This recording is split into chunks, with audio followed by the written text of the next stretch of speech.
Always. We are live. This is the embodiment of soul care. My name is Casey. This is my lovely sister-in-law, Kelly. And this is podcast number 10. So last week we talked about free will and being consciously being the avatar in the game of life. It was a pretty fun podcast. If you didn't watch it, as always, week to week, it's kind of a continuation of the one previously. So go ahead and feel free to tap into that one before or after this one, because we'll definitely be illuminating further on some of the concepts that we talked about. But tonight we're going to dig into self-forgiveness, God question, and rediscovering your own inner voice. A lot of content. It should be a really good podcast. We had a fun conversation this week and dug in pretty deep. So we'll see just how far down the rabbit hole we go today. But I did want to mention, so anyone watching this in real time, it is June 18th tonight. Tomorrow we'll be launching this on June 19th. And the solstice is on Saturday, on the 20th. So we are currently in the solstice window, usually about 3 days before and 3 days after is a really powerful time.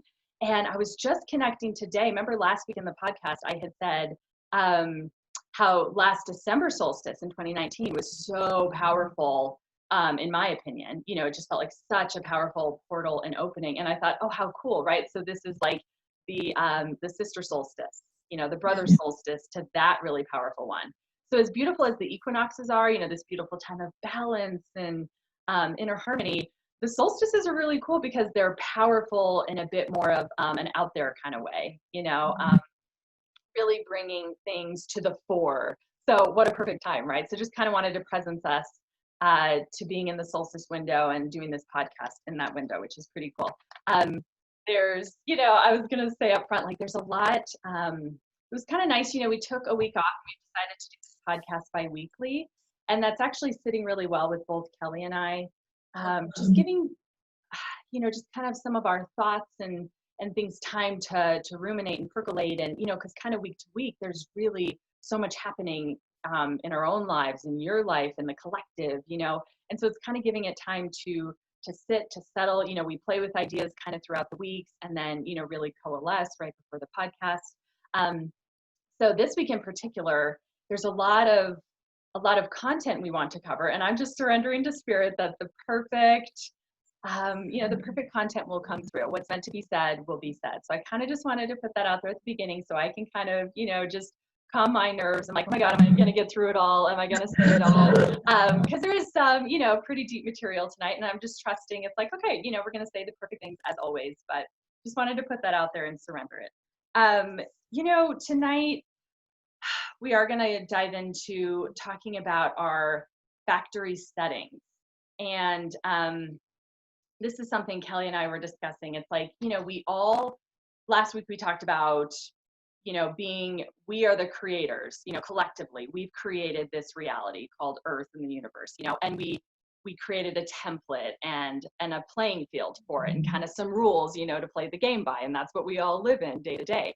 But we also kind of came in to these like factory settings, so there's, it could be from the society you're born into. It could be from the parents that you chose, kind of even your, let's say, astrological calendar, right? When you chose to be born, the day, the time, those kinds of things. So, you kind of have these like default factory settings. And I think that that's we spoke a lot last week about, are you living from the unconscious place and the voice of ego, or are you living from the more conscious place and the voice of spirit? And we spoke a lot about that. And when you're coming from your factory settings, you're pretty much mostly in that loop of living from the unconsciousness. And what we really want to talk about tonight is rediscovering your inner voice that allows you to not speak from or think from those more factory settings. Maybe it's, what your parents said to you growing up that now you notice. Well, when you're unconscious, you don't notice it. But once you become conscious, you're like, wow, I sound just like them. Or I, did something previously in my life that a friend thought I should do, but actually, maybe that wasn't my truth. Kind of discerning what is your voice, what is your truth. So that's a lot of what we're going to dig into tonight.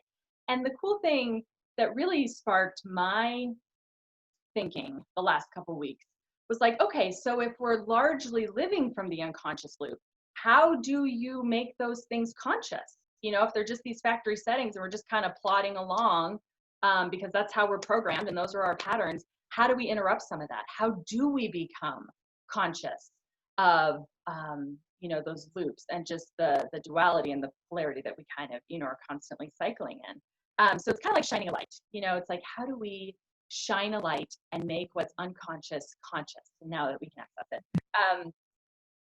So I was going to address one of the very biggest things, which is so up, I think, in all of our faces personally, and certainly in the collective as you look out there. You know, it's kind of like this blame game. And that's, you know, it's kind of what I'm going to call it. It's like we're constantly projecting outside, looking for who's to blame. You know, right now it's just a one big blame game out there. And that's on the macro level. But if you take it down to the micro level and you look at your own life, you probably have some of that going on. You know, I mean, I'm saying this from experience, you know, over the years. It's like you're constantly looking for who's to blame, who's at fault, who did what happened, you know, and then point the finger. You know, and there's that old saying, like when you point the finger, you know, there's three fingers pointing back at you. And there is such power in that, especially as we spoke about last week with being the creator. If you, number one, are the creator of this reality collectively in general, and you're also the personal creator of your own experience in life, then the catch is who's to blame? If you're the creator and you're creating it, who's to blame? Well, there's really only one place to go. You know, we want to be the us versus them, and it's them, whoever they are, right? There's always a them, because that's kind of how we've wired ourselves. If we can point to them, we don't have to point to us. We don't have to deal with perhaps our role in what's going on, you know? And I think that that's really, when you go down the rabbit hole, that's what's down there. You know, you find out that you could point the finger right back at yourself. And the cool part about that is that that's where the power is, right? You know, we've spoken a lot about this, but you actually have power when you can own that for yourself, because then you can do something about it. That's in your control. You know, if you're part of that, you can now do something about it, versus if it is totally outside of you, you can't do anything about it.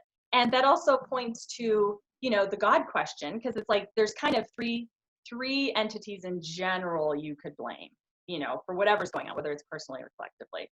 You're either saying, well, it's them, whoever they are, you know, could be a big group, could be one person, whatever. You could also say it's God. It's God's fault, you know? I mean, the deepest question is, why does God allow bad things to happen on the planet, right? If God is all loving, and if God is only love, then why do bad things happen here? I mean, I know that that's where my journey started, for sure. It's like very early in life, I was like, no, I got to figure this out, you know, because I don't want to be on my knees when I'm 30 or 40 or 50 and something really rocks me and I'm on my knees asking, why, God, why? Like, I want to kind of know that answer before I'm just leveled on my knees, you know, and have some sense of it, you know, because I know deep in my heart and deep in my soul that God is pure love. I know that. And I know that I am connected to that love and that I am that love. But how does that jive with what you see out in the world?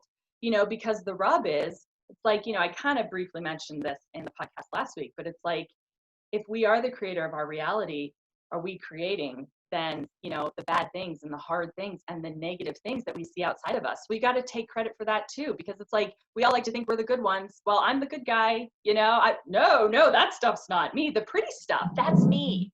That's all me. But that ugly stuff, that's got to be them or something else, or even God's fault, because that certainly ain't my fault, right? But there's no power in that. So when you really take on 100% personal responsibility, and this is what we're dealing with, people don't want to take personal responsibility. We don't want to take personal responsibility for our own problems. We certainly don't want to take personal responsibility for the problems out there. It's like, no, that's out there. I've got nothing to do with that. You know, so the more that you kind of dig away at the layers and go down that rabbit hole, it's a view you can consider, that what if you do have power inside of that, you know, and what if it's not God's fault or their fault? Which makes it an interesting question, right? For you, it's like the words blame and shame and guilt and fault, right? They carry this really heavy weight. I mean, it's no wonder that forgiveness is so hard, right? Because we are so trapped by the heaviness of what we're judging. And that's kind of, you know, what it boils down to. It's like, if you're still judging inside yourself at yourself, you're going to project that judgment out onto the world. And that's partially why we talked about this back in podcast 2, the power of perception. That's why we perceive the world as we perceive it, because we're trying to get the judgment out of ourselves. I want it out. And this is an unconscious thing. This is not conscious, but unconsciously we're saying, I don't want anything to do with this. I want to get away from this. I don't like feeling guilty. So I'm going to project it out onto the world. And now I'm going to see guilt in everybody else. And this is an ego thing. The ego is saying, I came up with a perfect plan. If I project it out and everyone else is at fault, I'm innocent. I'm just an innocent little ego. Don't blame me. I'm innocent, right? So we all kind of play this game, but then you've got all these other little egos out there. Well, I'm innocent too. This isn't my responsibility. So you've got a bunch of people, and none of us really want to take responsibility. So just something to play with. But I wanted to, but here's the thing, because it's like, if, and then I'll get back to the story piece in a second, but it's like, if you dig down into the guilt, here's what I think the guilt is. We talked about free will last week. It's like we feel guilty that we used our free will and we created some really beautiful things. We create them constantly, but we also create really negative, hard things. And so even if you want to call it a collective guilt, which all of us as a personal ego are part of that collective ego, that has this guilt, it's like, I can't trust myself. And you talked about this last week, Kelly, with the trust piece. And it's like, it's kind of like, I can't trust myself to create what's only beautiful, to create what's only love. Why? Because look at what I see around me. I see a lot of things that are beautiful and are love, but I see a lot of things that aren't, so it really boils down to, if you really want to dig in deep, there is a part of you that feels guilty for what you've created out in the world. And you're like, I can't trust myself because look what I've done. God gave me free will and look what I did with it. I am guilty. And so this loops back to what I said before, where you don't want to feel that. You do not want to feel the crushing weight of that guilt and that sense of, oh my God, it's my fault, even partially, right? I'm part of that collective ego. And so we project it out. And that's partially why the world looks the way it looks, with a bunch of people constantly mudslinging and constantly projecting it outside of them, rather than bringing it back to inner peace. I mean, why do we have such a hard time centering, being inside ourselves, being quiet, really pursuing what would bring us inner peace? We say we want inner peace, but there's so many things we do that is not actively bringing us inner peace, because we can't actually sit and be still with ourselves because of that deep down guilt. Like I'm saying, this is just an angle that you could look at for maybe why things in your life continually, maybe you can't get to that deepest layer. Maybe you've done some spiritual work, maybe you've done some past life regression or this, or, other things trying to heal. And maybe, for me, this was a core layer that when I dug that deep, it was like, oh, wow. It really, really got to something like a bedrock, We wanted to throw this in there. So we wanted to talk about the storyteller, because so much of this, if what you hear, and what I'm saying, there is a storyteller behind what I'm saying. So the ego, when the ego tells the story, it's very heavy. It's very weighty. It's very, oh my gosh, God is going to punish us. I mean, why do you think cultures throughout time have had this sense of like God's punishing them or waiting for God's punishment? Yes, God is only love, but God is also this punisher. And even if you're not particularly religious, we still, in our factory settings, have something inside of us that's saying, maybe you're waiting for your parents to punish you, or it's like, you're kind of like walking on eggshells. Why is that? Because it's kind of buried deep down. Oh, but the storyteller. So when your ego is the storyteller, it's going to tell one particular type of story and keep you in that unconscious loop, because that's the game that it wants to play. And then when you listen to the storyteller of spirit, there is only one story spirit will ever tell, because spirit is constantly connected to the voice of God, the pure voice of God that's pure love, that's completely outside of the nitty gritty of what's going on in this world, completely outside of that, that only holds everything and holds space and holds everything in unconditional love, and that the voice of spirit has access to that always, 100% of the time. That's what we've talked about, that light and that purity of who you really are. The ego doesn't have access and doesn't want to access it, because it doesn't trust itself. It's kind of cordoned itself off. It's basically like quarantined itself, in essence, and it's telling a story within the quarantine that it can't see outside of the quarantine. But spirit has access to all of it and all knowledge, and knows at its core, absolutely, that we are always held in the unconditional love of God, no matter what. So on the storyteller piece, this is kind of like the most basic, in terms of like power perception or looking at events either in your past or events that are occurring now, whether in your own life or in the world. So we kind of wanted to just break it down and have a little fun with this. So there's basically what happened, right? So things happen in life, whatever it might be. Something in your marriage, or something happens with a family member, or something's happening outside in the world right now that you see on the news. It may not be in your personal life, but you're seeing it happen, and it's in your reality because you're now watching it and, kind of making it a part of your reality by doing so. And at its core, what happens is just what happens. You could almost call it a neutral event. Yeah. And then the charge comes when you have your perception. So now you've got your perception or your lens, which is also what we're calling the voice. Are you listening to the voice of spirit, or are you listening to the voice of ego? And what comes out of that is your story.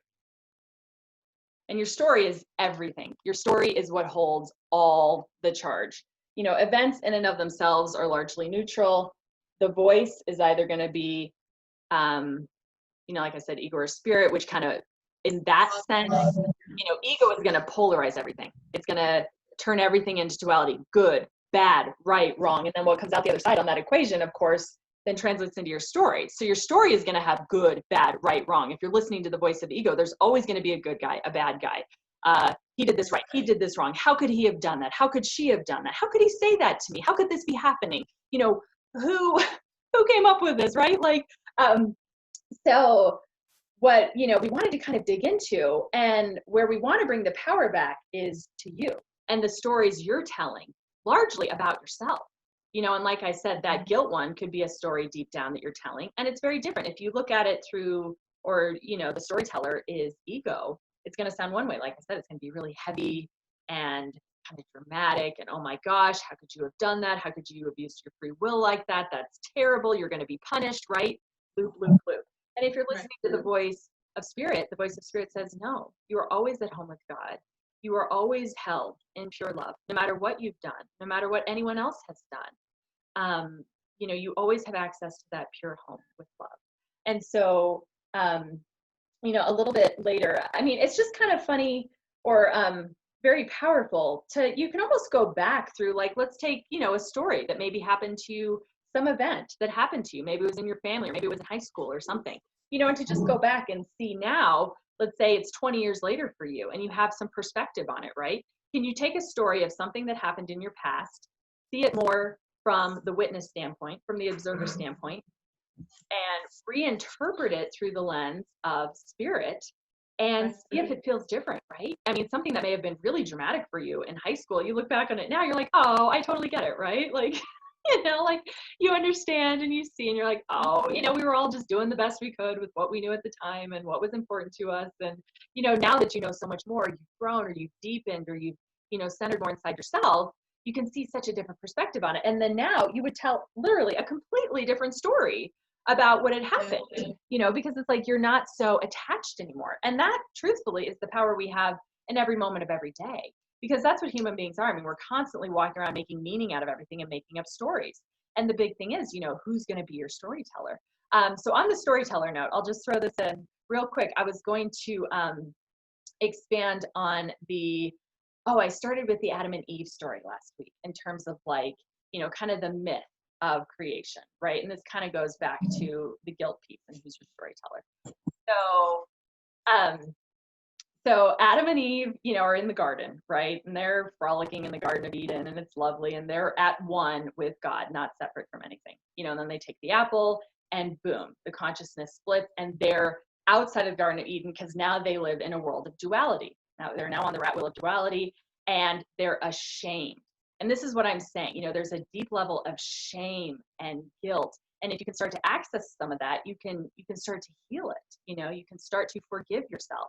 In that moment, if they had just listened to the voice of spirit, the voice of spirit would have said, it's okay. You can go home to God at any moment that you want. He, she, is always there with open, loving arms, ready to accept you. But no, they weren't listening. They were now cut off. They were now in their story and their lens of perception called, oh, we did something wrong.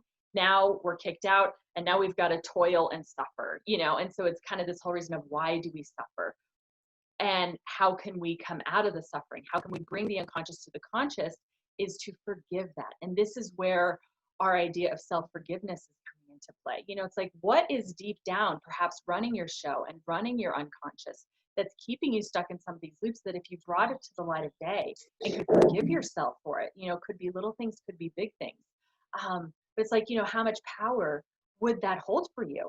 And that was kind of, I played with that actually a lot the last 2 weeks, especially when things were either coming out, that I was watching in the world, or that was coming. I literally, in the last 2 weeks, rewrote a story of mine of something that had happened to me. Really big for me energetically, like in the last 5 years.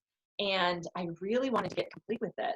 And so I did do an energy session with someone to kind of help dig deeper into some of what was running that. And there, was some kind of like karmic pieces and all of that we were really able to put to rest. And then with her help, and then one little thing she said literally shifted like 180 the whole story for me. And I was able to just like be free of it almost in an instant, literally, because the story was rewritten like that. And so I did a little work, ho'oponopono. I did some just self-forgiveness. I'm like, oh, sweetie, I get it. So this big thing that you've really been big for you and driving you for the last 5 years and really causing like some deep down, like angst and just like, and then was just free, in a moment, because I rewrote the story. If Adam and Eve had just rewritten their story, it could have, the myth, right? And so the cool part, so the second part of this Adam and Eve piece, if you think about the story of the prodigal son, it's exactly what I'm saying. So the prodigal son, for anyone who isn't too familiar with it, he's at home at his parents' house and it's great and they provide everything for him. That's who God is. God provides everything. Everything is provided inside of being at home with God. And the prodigal son says, you know what? I'm gonna go off on an adventure, right? I'm gonna go off on an adventure, which was us. Like we jumped off and we said, you know what? We're gonna go off on an adventure. We're gonna create this Earth and universe simulation. We're gonna go play in this little illusory world we're gonna create, and we're gonna forget that we're God, and we're gonna go play in this little playground. And we kind of set up the parameters and we set up a quarantine around it. So it's like, okay, we're gonna go play over here. So the prodigal son said, bye. Whether behind it all was, kind of boring here, I could do better, or was it curiosity, or was it just like wanting to see what it felt like to be God? I don't know, right? You could kind of come up with your own version of it. But so he goes off, and then as the story goes, he eventually kind of spends all his money, and ends up going from having a pretty good life to having a pretty poor, destitute, suffering life, which corresponds to how we feel when we have the experience of being on earth when it's hard, when it doesn't feel like love and purity and goodness, and it's just really hard and we feel weighed down. So he's sitting there and he's like, oh, but I can't go back home, right? Like, I was a jerk. I was like, check, yeah, I'm out, He's like, I can't go home. Are my parents going to accept me back? I don't know. And so finally, eventually, he decides to go back home, but he thinks he's going to have to like work his way up. Like, okay, I'm going to have to like start as maybe like grovel at their feet, maybe start as a slave, beg for forgiveness, and then maybe eventually I can work my way up to be their son again and to be, at home, in the place where I used to be and where I enjoyed and felt loved and cared for. And so he's kind of making it all up in his head, and his storyteller's cranking, telling him like, okay, let's kind of manipulate and figure out how we're going to do this. And the second his parents see him, it's like, oh, welcome home. We love you. It's so beautiful to see you. And that is who the energy of God is. That is source. The moment we decide that we're ready to go home, which can happen in any moment we choose, whether we're here on this planet, in the afterlife, or, in the next simulation we decide to participate in, you can go home at any moment, and God is just waiting with open arms always. And, if you listen to the voice of spirit tell the story, the voice of spirit says, yeah, go home anytime. You're good. Just go home. God is always there. You are God. God is you. Go home anytime. You're safe. You're good. So it's getting out of that loop. It's getting out of that voice. So that's why I love the story of the prodigal son, because it perfectly describes what voice are you listening to? And I don't know, just this whole story we've created around it all and the suffering that we cause ourselves. I guess that's part of the point of the story, is like he brought the suffering on himself, but he also brought himself out of the suffering. We talked about that last week with the Savior piece. And there's nothing you need to work your way up to. One of the other points I want to make is like this world, as much as really hard things happen here, I do believe it's under quarantine, which is so funny that now we're like all familiar with this term, because it's like what happens here does not touch or affect the love of God in any way. Not the worst thing that could ever happen could even touch the purity of that love of God. And that's what's beautiful about it, is like we came here and we created this little experiment in consciousness and this little playground, and we're playing in it. And it was just a, kind of a curiosity question, like, oh, what would happen if we forgot that we were God? Let's go see what happens. And really beautiful things come about and really hard things come about. And that's kind of what we created here. But I don't know. I like that, and I just totally lost my train of thought. But anyways, I like that piece that ties it back in, to being your own savior, and you can, pop back out when you choose to, and that is within your power, So just kind of a couple of pieces. Oh, yeah. Well, maybe we'll do that later. But perfect. But yeah, I like the idea of quarantine because I think people struggle with, like, I don't know, just in terms of forgiveness. And even if you talk about forgiving yourself, it's like, oh, how could I ever forgive that? That was so terrible. Or what that other person did, was so terrible. And I think we struggle with that. We want justice, and we want, and there's nothing wrong with that, but there's also this realization that it's like, none of us are perfect, so it's like, yes, we want justice out there for things that happen, but it's like, we're all a mixture of all of it. And under the right circumstances, we could all probably do a lot of things that maybe you think you're not capable of, but under the right circumstances, you might, right? I mean, this is kind of a crazy reality that can put you in some pretty interesting situations. And how do you really know how you would react or behave? You don't always. So it's like, it's very hard to stand in an extremely judgmental position, because if you're judging what's out there so harshly, I guarantee you're judging what's inside yourself very harshly as well. And I know that. I mean, trust me, I'm like one of the biggest perfectionists on the planet. I know all about self-judgment and how detrimental and destructive it is. And I mean, it's like, so it's just kind of a good thing for you to kind of play with and think about. It's like, if you are feeling that you're in judgment of the world a lot, bring it back to yourself. Bring it back to where you do have power and where you do have some control, and look at yourself and say, wow, am I being that judgmental with myself? Am I giving myself any space? Are there things in myself that maybe I need to forgive? And if I had that level of compassion with myself, maybe things out in the world would look a little bit different, or I would at least see them and interpret that story through a different lens and with a different voice. And maybe you'd have more compassion for others as well. So maybe it starts at home. The suggestion is, look at yourself and start at home, and look for where you can start to forgive yourself, because opening that door of grace and compassion will spill over to how you view the world and how you view what other people are doing or saying or what's going on. And it'll change your projection, kind of back to what's inside, you're projecting out. And until you can take, personal responsibility for that, it's always going to feel like it's outside of you.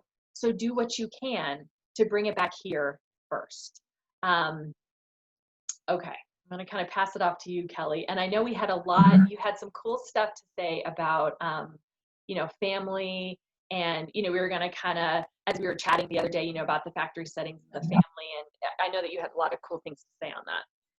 Yeah. And I think that you covered a large portion of, what we were going to address. And the only thing I really had to say about the factory thing that just rings so true for even myself, and coming from a very large family, is that each of us lived the same experience. We had the same parents for a large course of our lives. I'm not saying for the whole entire time, because my brothers and sisters my older siblings came from different mothers and fathers, and then we all kind of came together like the Brady Bunch.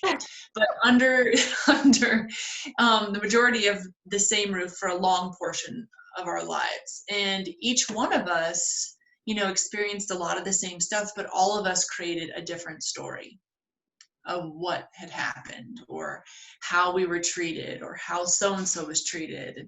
And it all became this like huge influxation of like all of these different stories and all this turmoil. And you have to step back, and like Casey, you talked about, you have to sit there and say, okay, well, we had the neutral story, like the actual neutral event, and now we have created an entire story of chaos, and where your brain sits with it, and how you've absorbed all of it, or how you've come out of it and how you haven't. And the biggest part of coming out and forgiving, whether it's family, or it's a lover, or your children, or your dog, it doesn't matter, whatever it is that you're forgiving, if you do not and I know this word is like so easily said, but let go. If you don't let go of the memory, if you don't let go of the power of that situation in any way, then of course it's going to hold on to you, and you're never going to be able to fully forgive it. It's one of those things where, the emotions sit inside of your body so strongly. And if we don't allow those emotions to leave, then we're going to continually forever go back and forth to that same thing over and over again. Oh, well, he told me this, and I just can't stand him for that because he said it 15 years ago, and I just can't stand him. And it's like, well, you need to forgive that. You need to let go of those things. You need to move past them. You need to get out of that space. You need to completely forgive yourself for holding on to all of that crap for so long.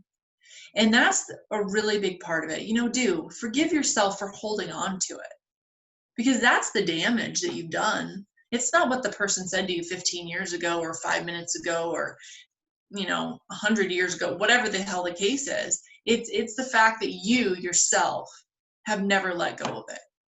That's who needs to be forgiven, is you. And once you forgive yourself for holding on to those things, or thinking that you were, badly treated or misunderstood, or whatever the case is, then you can start to heal. And misunderstanding is a big one too. Most of the time we don't even understand ourselves, because like you said, we're living all these other stories. We're living all these events that we think, have created who we are, and they have nothing to do with who we actually are. This life is really and truly an illusion. It's a pretend world, and you have to start to try to remember who you truly are and where you truly come from. And I had said this to Casey yesterday when we were sitting out on the patio. I said, my husband and I had a conversation like, what's going on with everybody on this planet right now? With all this stuff going on.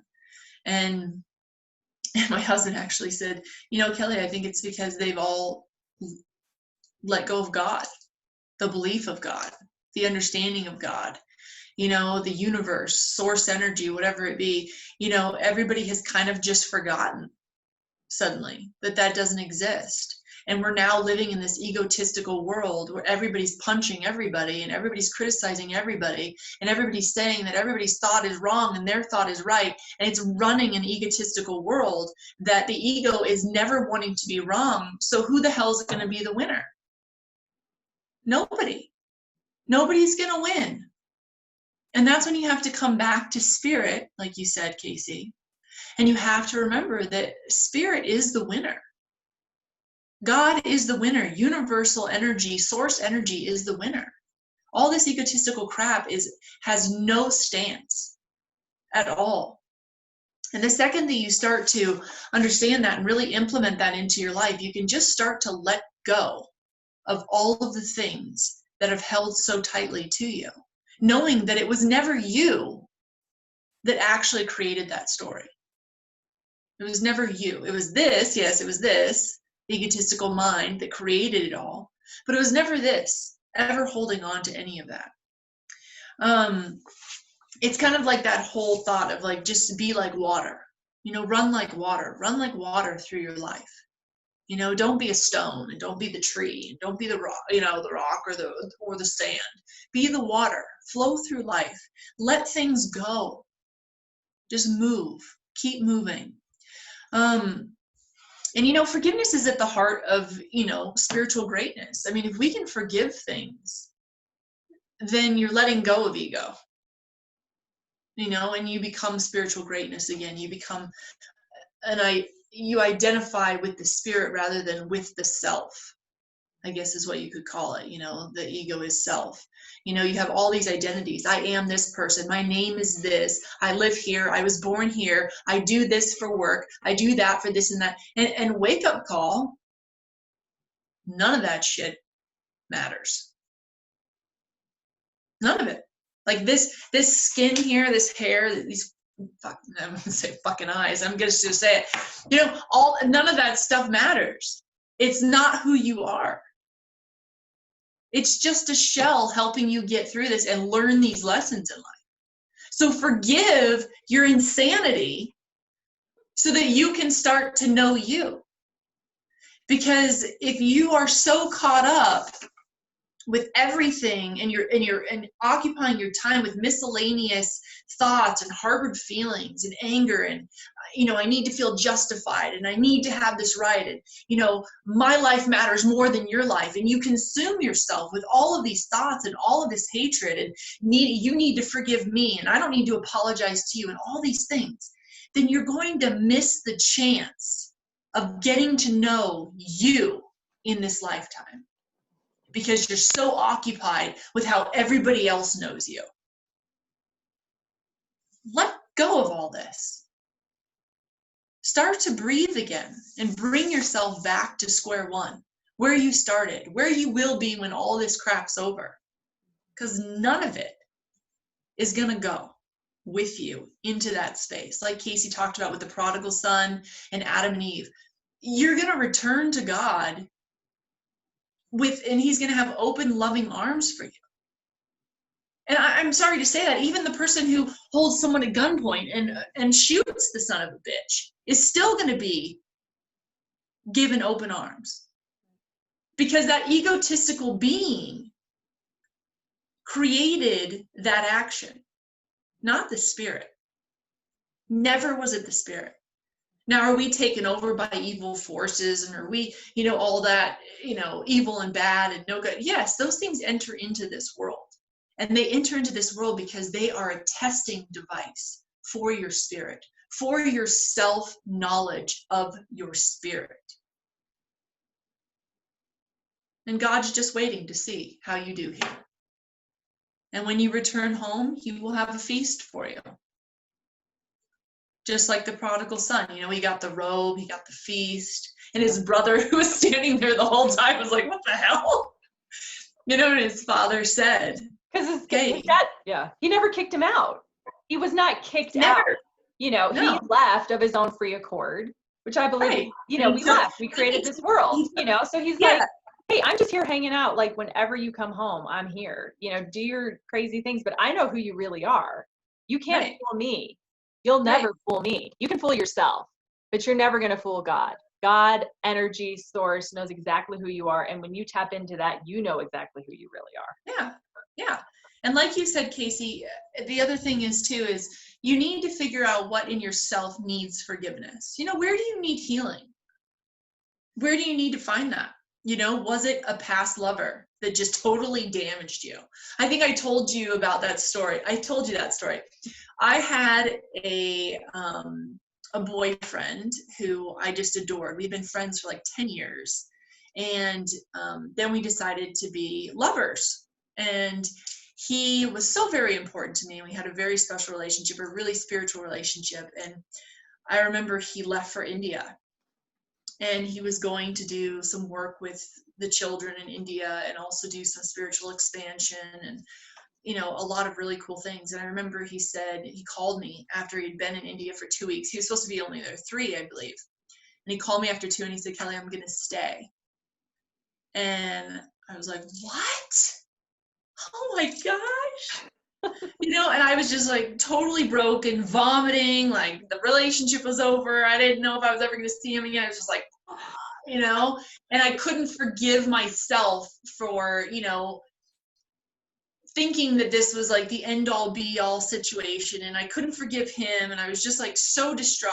I never was cruel to him. I never said anything mean like, oh, how dare you, you son of a bitch. Like, come back and live my life. But you might have thought it, but you didn't say it. I thought it, but I didn't say it. And the thing is that it's, and you had said this, it's like, okay, but now, or even like 5 years ago, when you look back at it, yeah, it's like, how smart of him to go and pursue that life, to live that life. And when I did that, I think it was like 7, 8 years ago, when I gave that forgiveness finally to myself, you know, for being so like shut down about it and upset about it. And I gave him forgiveness too. It was like the whole thing just lifted. And it almost was like nurturing for all past relationships I had ever been in, you know, and anything I had ever done, because it was like, I'm giving forgiveness to myself for thinking I needed somebody to complete me. So, I mean, that's where your forgiveness is. Where is it? Have you always been searching for somebody to complete the self that you are because you don't know the spirit that you are? What are you looking for? And forgive that. You know, I had to forgive myself for thinking that he was the completion of me, and know that I am the completion of me.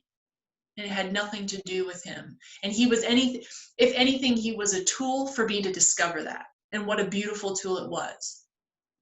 You know, so, you know, those are things to think about. Stop blaming yourself and stop blaming others for everything. And just start to forgive yourself. Give yourself that true love and affection and care. And then the whole world will open up with space and wonderment for you. I love what you just said, you know, give yourself the love, the care, because how you stand in that place is by being the unconditional love of God yourself, for Right. self. You know, by being that, you're already in that space, you're in that vibration, you are home with God in that moment when you're Yeah. being that. You know, you've already returned home, even while you're still in a 3D body doing your little avatar thing. You know, so I love how you said that. And remember I had mentioned to you, I wanted to tie in real quick the Moana story, because we both love Yeah. that movie. And it's such a Yeah. perfect representation for anyone who's seen the movie. If you haven't, watch it. It's amazing. I don't care how old or young you are. It's beautiful. And Oh, yeah. you know, the part at the end where she's, you know, so she's kind of like the representation of you and your spirit. She's like the little spirit who's trying to get through. And so she's talking to the lava monster, you know, and she's like, I see you. I know who you really are. You know, that's the voice of spirit that's always calling to us. Right. And then when the volcano hears her, she transforms into this lush, green, peaceful, beautiful goddess back to who she was, the Garden of Eden. You know, she basically restores herself to being the Garden of Eden. You know, it's going back, it's being at home, it's knowing yourself as that beautiful, lush sense of God and love that, you know, nothing can touch and nothing can take it from you. The lava monster thought it had been taken away. She thought it was gone. She thought she was no longer the Garden of Eden, but she was wrong. She was always had that inside of her, always. And it just took listening to the voice of spirit to then embrace that again. You know, so she was being the representation of God. And that's how, you know, that's how you restore that, is for yourself. Like we said, you're your own savior. You restore it for yourself. And then once you've done it for yourself, then you can put it out to the world, you know, and do it for others in whatever ways call to you. But it always starts over here. Yeah. And know that, you know, thoughts cannot overwhelm you when you know the truth of who you really are. They just can't. And this is where, you know, forgiveness is a huge thing. And I don't know about you, Casey, but I feel that, you know, I'm going to go back to meditation. It's the one space that you can just let go of everything. And even if it's for a minute, you know, just being in the being, shutting your eyes and bringing yourself inward and just letting go of everything around you. I know that people don't have time to do it, but you do have 30 seconds to a minute, to one time a day. Just transcend yourself into this space of complete silence and bring inward and be with yourself. And I just have to say what my man Moji says, you know, Just have to. I love this man. Be the one that wins yourself back. You know, we talked about that yesterday. Be the one that wins yourself back. Give yourself forgiveness. Win yourself back. Forget all the other stuff. It's all about winning you and being with you in this life. Because everything that you've done can be forgiven and will be forgiven. Everything. If you just live in the heart of God, live in that love and in that heart of God. And going back to what you said last week, trust in it. And I think Yes. this wraps all the way back around to the beginning. No matter what you've done, you could say, oh, I have all this evidence why I can't trust myself. Or, you know, even down to the bottom, right? Adam and Eve, I can't trust myself, right? Like whatever aspects of you. So it's like it all loops back around. And when you forgive, you can finally trust yourself again. And I think that's the access. You know, if you don't have self-forgiveness, you are never going to trust yourself because you'll always have some evidence to point to. The ego will always be able to point to something and say, Yes. see. And what Moji was talking about in that video I watched today, which maybe we'll attach it at the bottom of here. But he was saying it's that doubt, you know, you don't trust, you're always going to have that niggling of doubt, whether it's really loud or really quiet. You're always going to doubt. Right. You're going to doubt yourself. You're going to doubt your path. You're going to doubt what you're doing. Did I make the right choice? Did I not? Oh my gosh, why did I do that? Why? It's the judgment, you know, it's the constant judgment. And so, you know, that's the access to trust. And you had such a beautiful piece, you know, on trusting yourself last week. And that's the access. Because when you trust yourself, then you're living from that core, you're living from that heart, from that center. And then whatever steps you take, it's like, oh, okay, great. You know, you have some give and take. You have some, oh, wow, you know, next time I'll maybe do this a little differently. Or, wow, I really held my center on that. And then every time you hold your center a little more and you hold your light just a little more, that trust builds and it builds and it builds and it builds. You know, I mean, I know you and I, Kelly, I mean, that is the journey we've been on, just building our trust bubble, you know, bit by bit. And now my trust bubble is way bigger than it was 1 year ago, 10 years ago, good Lord, 30 years ago, right? It's like, you know, so, and then that's the space you have to live in now. So it's so powerful. And I just love how it ties into what you said last week. Yeah, and trust, when you say trust yourself, I mean, this is important too with everything that's going on right now. Trust yourself in what you're feeling. Yes. And stop joining others' egotistical thoughts and feelings. Go back to just you. Because I guarantee if you go into you, you know that your spirit wouldn't say half the shit that's going on right now. Wouldn't even think it, wouldn't believe it, wouldn't even want to be standing in it. Trust you. Stop going into the collective of this is how we all need to feel now. No. Feel how you need to feel. And stop judging everybody else and how they feel. It's not good for anybody. And least of all, it's not good for you. It's going to come back, you know. Out there, it's all going to come back. That's the hard part, you know. It's like you're gonna wonder when you're 85 and you're fucking dying of something, where that disease came from. Trust yourself. Stop trusting everybody else. They're no good for what's going on with anything. And here's, so I'll just link this in just right to the end and then we'll do your passage. Yes. So I want to, hopefully I'll get around to it this week, recording another meditation. And what's cool about this one, it's pointing to what you're saying, Kelly. Yeah. So the point of the meditation is energetic sovereignty. And it's basically giving away, you know, clearing out of your field what isn't yours, return to sender, and then reclaiming the energies that you've scattered to the winds, you know, all this that you projected out. So you're clearing out and cleansing out what isn't yours, what does not belong in your energy field, what is not yours anymore, what does not fit with your voice. You know, only retain what's your voice, clear everything else out, and then bringing in these scattered parts of you, almost like, you know, your inner child, these little pieces that you've just scattered out that want to come back home.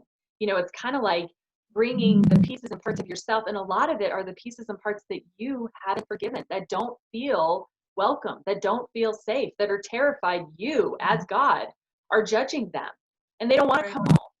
You know, they're scared to come home, or they're justified in not coming home, or they just don't even know how to get home. They don't even know they're not home. And so here's, I brought this up before. It's this book called, and I just gave it to Kelly for her birthday, called The Sovereignty of Love. Oh my God, that's hilarious. Okay. And what's really cool, so we briefly mentioned, Kelly mentioned a mantra she uses, I love you, I'm sorry, please forgive me, thank you. And that's from a practice called Ho'oponopono that's out of Hawaii.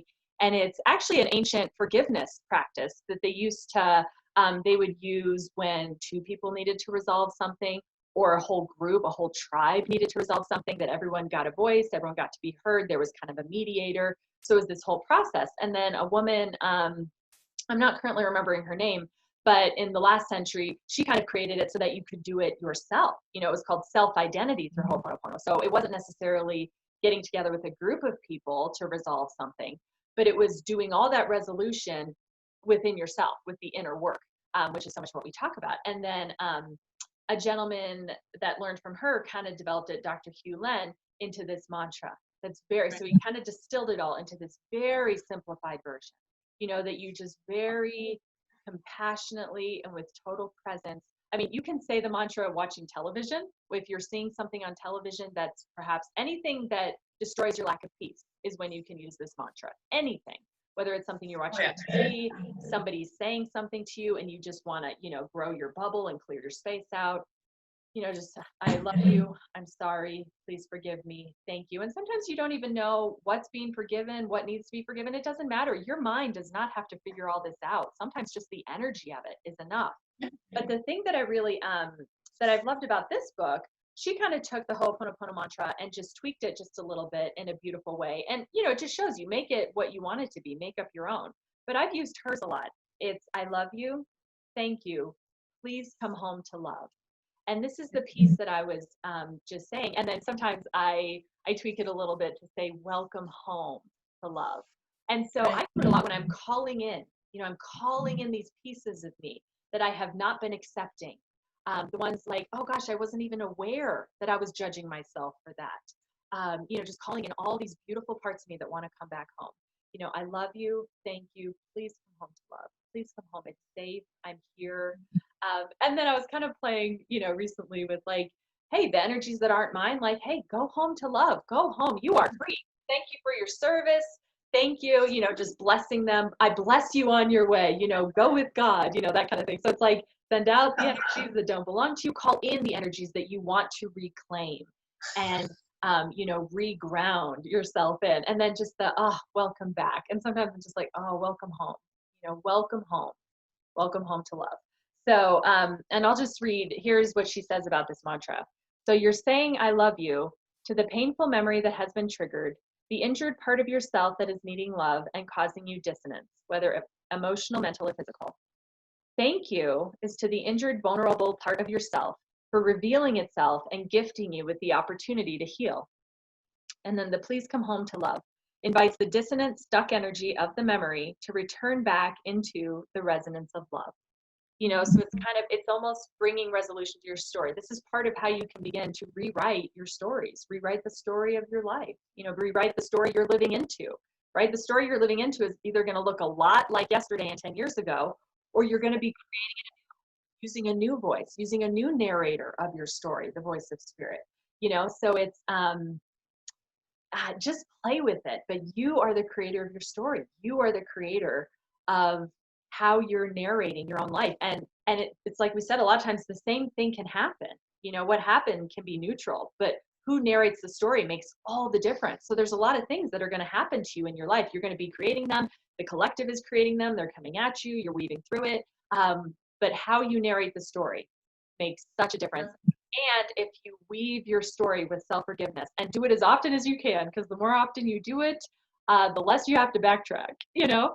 So do it, be in the present moment as much as you can, and, you know, kind of use it as like a fun challenge, and just notice like, wow, when I'm more forgiving of myself, do I feel more compassionate towards others? Do I feel, does it make me feel differently in life? You know, maybe kind of play with it. Right. I love it. Awesome. So much more peaceful than my delivery. Yours is awesome.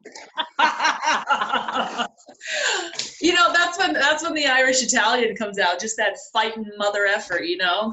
Seriously. And like I was saying, like, we do not want some homogenous, like, la la. This is not what we came here for. We came here for the fun and the fire. And it's like, love can be fiery, love can be fierce, you know? Like, and that's why we're here. We don't want everyone to say everything the same, to have some homogenized society where we all say the same things in the same tone of voice. Like, that's no fun, right? We came here to be different personalities, to be different avatars, to play and weave in and out. And it's like, then you can start to have fun with that. So I love your delivery. Yeah. I mean, come back to yourself like a damn ball of fire. You know? Use as much profanity as you need, okay? Whatever it takes, just get there. Yeah. God doesn't care. God really doesn't judge you for cussing, really. Exactly. No, he's not going to. He's just, God's going to laugh his ass off when I return. Seriously, that's the thing. Hey, God's source energy has a sense of humor. Okay. Oh, you bet. And the more you have a sense of humor, like, that's a really good access to God's source energy right there. You bet. Enjoy yourselves. Have fun going back to you and forgiving you. You know, you can like knock yourself in the head. You dumb mother, you know. Seriously. So, all right. Well, I guess I'll read the passage, which is definitely not full of cuss words. My guides are a little bit more professional than I. I know, right? Oh, that's so funny. I know, right? All right, so we'll read this. All right, here we go. Dear ones, to stand in the presence of forgiveness is to stand in the world of God. Without forgiveness, we have nothing. There is no shape to our lives, only flattened space of hatred and resentment. Who can defy who more? Who can hurt the next person worse than the last? All the while diminishing who you are here. We did not equip you with knives, guns, or hatred. This is all learned behavior that we wish for you to one day unlearn. Use your greatest weapon, love. It will mend all wounds, it will cure all disease, and it will stop all wars. And this love will allow you to relish and birth life into your souls. We understand that these times are trying here on your planet, and we also know that there is no greater beings in existence than you. The complications of what is and isn't are chatter in your minds, and not in your hearts. You must live in the heart of your being. That feeling of greatness, that feeling of happiness, that feeling of content and ease. This is who you are. This is who you came here to remember. This earth is a place of trial, of tests, of measures that are great in their depth of pain, sorrow, and hatred. You knew this before you arrived. You saw it all. And still, you arrived. You arrived to spread greatness, to spread forgiveness without question nor answer. You arrived to develop quickly and efficiently into conscious awareness. To awaken to God, even in the most trying of times, is difficult, but you can do this. Stop shattering into millions of pieces when the lightning strikes. Instead, find your ground, find your inner peace, your inner knowing, and stay in the place of ease and love. The lightning will stop because it can't break you, and eventually it will not even be able to find you. Do not let this break you. Let this give birth to you. Let this be the greatest accomplishment of your existence. To find the love and to find the power in all that you are, even in all the rubble that is around you. We are with you, we are here, we love you, and we cherish you, your guided source. Okay. Wow. Yeah, I know. I will write that and put it on our site. Wow. Yeah. They kind of like summed up everything we talked about. Seriously, I don't have anything else to say. Other than, again, if there's any feedback you have or any topics you'd like us to dive into, please do feel free to reach out to us. We always enjoy hearing from you. But yeah, wow, that was a perfect conclusion. Yeah, and thank you for being with us tonight and always being open and ready for anything that is coming your direction. I mean, we really appreciate your presence. I mean, we're here for you as much as you are here for us. So we appreciate it. We love all of you. enjoy your evening, your day, or whenever it is that you listen to this, and forgive yourself. Yeah. That's my wand of magic. I do it. All right, and work on it every day till the day I die. Exactly. All right, and we'll see you guys. We'll take the next week off, and then we'll be back in 2 weeks. Yeah, 2 weeks. That would be Perfect. right. We love you. Okay.